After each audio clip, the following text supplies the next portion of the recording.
Hello ಸ್ನೇಹಿತರೆ, ನಿಮಗೆಲ್ಲರಿಗೂ adobe premier pro ಕಲಿಕೆಗೆ ಸ್ವಾಗತ. ಪ್ರೀಮಿಯರ್ ಪ್ರೋ ಸ್ಟೆಪ್ 1ರಲ್ಲಿ ನಾವು ಬೇಸಿಕ್ಸ್ ಮತ್ತು ಪ್ರಾಜೆಕ್ಟ್ ಸೆಟಪ್ ಬಗ್ಗೆ ಕಲಿಯೋಣ. ಇವತ್ತು ಅಡೋಬ್ ಪ್ರೀಮಿಯರ್ ಪ್ರೋ ಪ್ರಾಜೆಕ್ಟ್ನ ಓಪನ್ ಮಾಡಿದಾಗ ನಮಗೆ ಈ ಥರ ಒಂದು ವಿಂಡೋ ಓಪನ್ ಆಗುತ್ತೆ.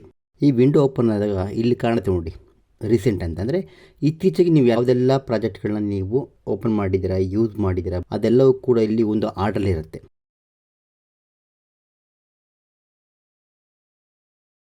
ಇದಾದಮೇಲೆ ನಾವು ನ್ಯೂ ಪ್ರಾಜೆಕ್ಟ್ಗೆ ಹೋಗೋಣ. ಹೊಸ ಪ್ರಾಜೆಕ್ಟ್ನ ಶುರು ಮಾಡೋದು ಹೇಗೆ ಅನ್ನೋದು ನಾನು ಹೇಳ್ಕೊಡ್ತೀನಿ.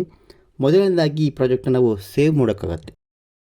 ನಮ್ಮ ಪ್ರಾಜೆಕ್ಟು ಎಲ್ಲಿದೆ, ಯಾವ ಜಾಗದಲ್ಲಿ ಇದೆ ಅನ್ನೋದನ್ನ ನಾವು ಫಸ್ಟು ಸೇವ್ ಮಾಡಬೇಕು. ವೆರಿ ಇಂಪಾರ್ಟೆಂಟ್, ನಾವು ಎಲ್ಲಿ ಸೇವ್ ಮಾಡ್ತೀವಿ ಅನ್ನೋದು. ಆ ಸೇವ್ ಮಾಡೋ ಜಾಗದಲ್ಲಿ ನಮಗೆ ಅದಕ್ಕೆ ಸಂಬಂಧಪಟ್ಟಂಥ ಆಟೋ ಫೈಲ್ಸು, ಆಡಿಯೋ ಫೈಲ್ಸು ಎಲ್ಲವೂ ಕೂಡ ಅಲ್ಲಿ ಜನ್ರೇಟ್ ಆಗ್ತಾ ಹೋಗುತ್ತೆ.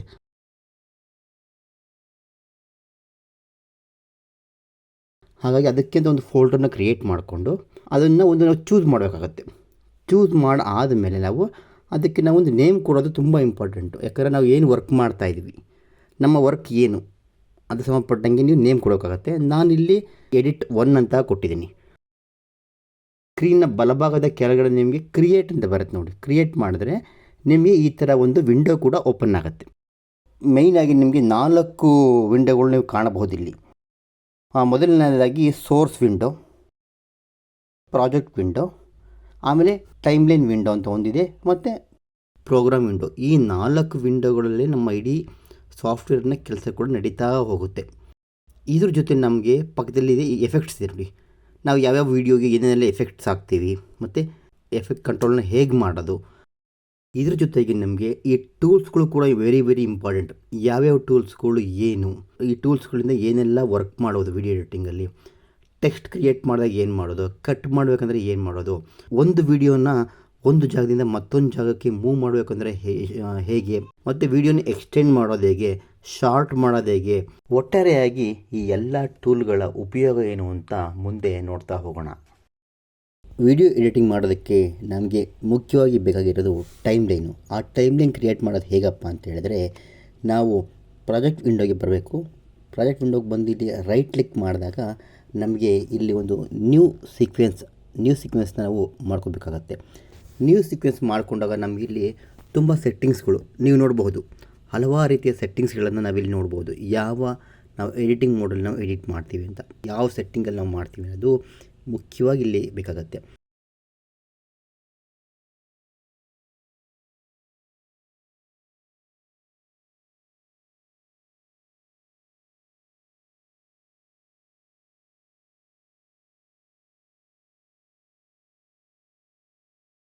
ಟೈಮ್ ಬೇಸ್ ಅಂದರೆ ಟೈಮ್ ಕೊಡಿ, ಎಷ್ಟು ಫ್ರೇಮ್ಸಲ್ಲಿ ನಾವು ಮಾಡ್ತೀವಿ ಅಂತ. 24ಅಲ್ಲಿ ಮಾಡ್ತೀವ, 25ಅಲ್ಲಿ ಮಾಡ್ತೀವ, 29 ಫ್ರೇಮ್ಸಲ್ಲಿ ಮಾಡ್ತೀವ, ಯಾವ ಫ್ರೇಮ್ ರೇಟಲ್ಲಿ ಮಾಡ್ತೀವಿ ಅಂತ ಒಂದು ಮುಖ್ಯ ಆಗುತ್ತೆ. ಅದ್ರ ಜೊತೆಗೆ ಫ್ರೇಮ್ ಸೈಜ್ 19201080 ಫುಲ್ HD ಇರುತ್ತೆ. 720 ಫಾರ್ಮೆಟ್ ಅಂದರೆ ಏನು, ಫುಲ್ HD ಫಾರ್ಮೆಟ್ ಅಂದರೆ ಏನು ಅಂತ ಅದೆಲ್ಲವೂ ಕೂಡ ಇಲ್ಲಿ ಸೆಟ್ ಮಾಡ್ಬೋದು. ಇದ್ರ ಜೊತೆಗೆ ನಾವು ಸೀಕ್ವೆನ್ಸ್ಗೆ ನೇಮ್ ಕೊಡಬೇಕಾಗತ್ತೆ. ನಮ್ಮ ಟೈಮ್ ಲೈನ್ಗೆ ನೇಮ್ ಕೊಡಬೇಕಾಗುತ್ತೆ, ಯಾವ ನೇಮಲ್ಲಿ ನಾವು ವರ್ಕ್ ಮಾಡ್ತೀವಿ ಅಂತ. ಇಷ್ಟು ಮಾಡಿ ಓಕೆ ಮಾಡಿದಾಗ ನಮಗೆ ಈ ಥರ ಒಂದು ಟೈಮ್ ಲೈನ್ ರೆಡಿ ಆಗುತ್ತೆ. ಫೋಟೋ ಮತ್ತು ವೀಡಿಯೋಗಳನ್ನು ಟೈಮ್ ಲೈನ್ಗೆ ಇಂಪೋರ್ಟ್ ಮಾಡೋದು ಹೇಗೆ ಅಂದರೆ, ಪ್ರಾಜೆಕ್ಟ್ ವಿಂಡೋದಲ್ಲಿ ರೈಟ್ ಕ್ಲಿಕ್ ಮಾಡಿ ಇಲ್ಲಿ ಇಂಪೋರ್ಟ್ ಅಂತ ಒಂದು ಆಪ್ಷನ್ ಇದೆ ನೋಡಿ. ಆಪ್ಷನ್ ಕ್ಲಿಕ್ ಮಾಡಿದ್ರೆ ನಮಗೆ ಫೋಲ್ಡ್ರಿಗೆ ಹೋಗುತ್ತೆ. ನಾವು ಯಾವ ಫೋಲ್ಡ್ರಲ್ಲಿ ನಮ್ಮ ಫೋಟೋಗಳನ್ನು ಮತ್ತು ವೀಡಿಯೋಗಳನ್ನ ಇಟ್ಟಿದ್ದೀವಿ ಅಲ್ಲಿ ಹೋಗಿ ಅವು ಎಲ್ಲವನ್ನು ಸೆಲೆಕ್ಟ್ ಮಾಡಿ ಬಲಭಾಗದಲ್ಲಿರ್ತಕ್ಕಂಥ ಇಂಪೋರ್ಟ್ಗೆ ಕ್ಲಿಕ್ ಮಾಡಿದ್ರೆ ಒಳಗೆ ಬಂದು ಕೂರುತ್ತೆ.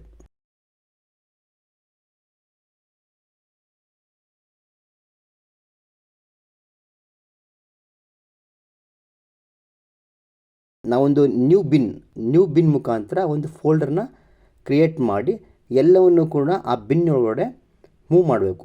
ಮೂವ್ ಮಾಡಿದಾಗ ಏನಾಗುತ್ತೆ ಅಂದರೆ ಅದೆಲ್ಲವೂ ಕೂಡ ಒಂದು ಫೋಲ್ಡರಲ್ಲಿ ಒಂದು ಆರ್ಡರ್ ಆಗಿ ಇರುತ್ತೆ.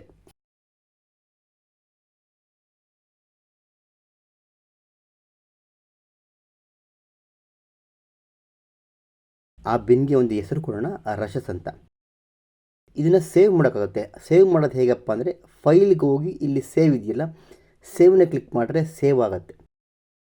ನಂತರ ಏನು ನಾವು ಇಂಪೋರ್ಟ್ ಮಾಡಿದ್ದೀವಲ್ಲ ಫೋಟೋಸ್ನ ಮತ್ತು ವೀಡಿಯೋಸ್ನ, ಅದನ್ನು ಟೈಮ್ ಲೈನ್ಗೆ ತೊಗೋಬೇಕಂದ್ರೆ ಸೆಲೆಕ್ಟ್ ಮಾಡಿ ಡ್ರ್ಯಾಗ್ ಮಾಡಿ ಟೈಮ್ ಲೈನ್ಗೆ ಏನು ನಮಗೆ ಟೈಮ್ ಲೈನ್ ವಿಂಡೋಗೆ ಡ್ರ್ಯಾಗ್ ಮಾಡಿಬಿಟ್ಟರೆ ಅಲ್ಲಿ ಬಂದು ಅದು ಎಲ್ಲ ಒಂದು ಕೂರುತ್ತೆ.